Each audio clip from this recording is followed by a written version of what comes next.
the way they test for this fragmentation in the DNA is that they take a sperm sample, semen sample, and they expose the sperm to stress. And that could be like an acid. And then they look at the DNA and see how much of the sperm survived that stress. And that is what turns into something called the DNA fragmentation index, or DFI. So there are other methods of measuring DNA fragmentation, but they're mostly used in research or in like big academic centers or fertility like research centers. And so those are not common or used clinically, really, mostly Mm. used for research. So what you're going to see in testing is a DNA fragmentation index. Okay. So there are a couple labs that provide this service, and a few are direct to consumer. So the first one is Legacy, and that is the one that I talked to you on Instagram Yeah. about. Legacy And is great. yep, so they have a few options. And the other one is called SCSA Diagnostics, and that one is in my neck of the woods in the Midwest. It's in South Dakota. And they have a direct to consumer and also a provider order one. And then ReproSource is a company that has a lot of different fertility testing, immunology, and they have sperm testing. They have other like female fertility testing, but they have one, and that one is by far the cheapest, but it requires a provider order. Okay. And that can be any provider. That's Mm. naturopaths, even like Chinese medicine people can order it, physicians, and it's something that your provider, if they're an ordering provider, could get an account and order for you. So Yeah. Wow. That's, it seems like kind of a big deal, evaluating that marker if you've been struggling to conceive, struggling with losses. I know when I was speaking with, I had a client that we were just working through some lifestyle stuff, and she happened to mention, oh, hey, so my clinic ran this test and we found elevated levels. But the interesting thing was, as I've talked to other people, I've discovered that it's not always standard to run this test. Do you find that clinics are beginning to incorporate it more? Is it still kind of one of those tests that isn't fully incorporated into a lot of treatment plans? What's the sentiment toward it right now?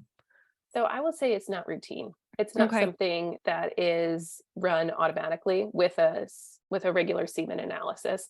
Your regular semen analysis is going to have your concentration, your total count, your motility, morphology, et cetera. And so that is going to be, if you go and just ask for a semen analysis, that's what you're going to get. Mm. Now, fertility centers may be starting to offer this a little more commonly.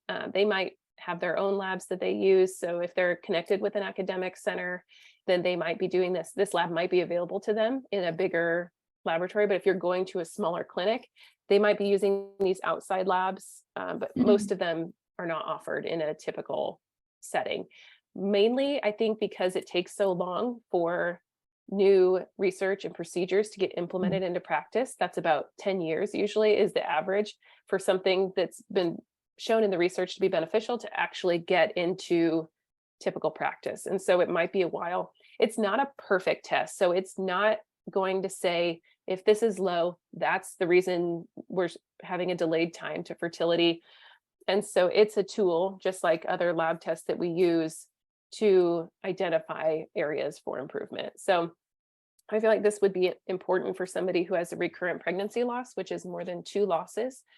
And there's been a correlation between a high DNA fragmentation index, a high DFA, and recurrent miscarriage, especially early losses. Not as much with the late losses, but again, the research is really lacking in a lot of analysis around the DFI. So, and about 40 to 50% of couples that have recurrent pregnancy loss, there's no identifiable cause that's in the conventional system. And so they're not looking at some of the more functional or specialty tests that some fertility providers are using. But there's been multiple recent studies about higher incidence of recurrent pregnancy loss among men with a higher DFI.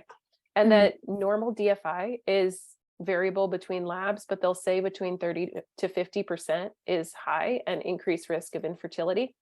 The optimal number seems to be around 8. And Oh, wow. so that 30 to 50%, and even some labs are saying down to 25%, still at a higher risk for that being contributor of infertility. And so there's that, again, the difference between what is normal versus what is optimal. So the people with the very low DFI are having more successful pregnancies and then live births.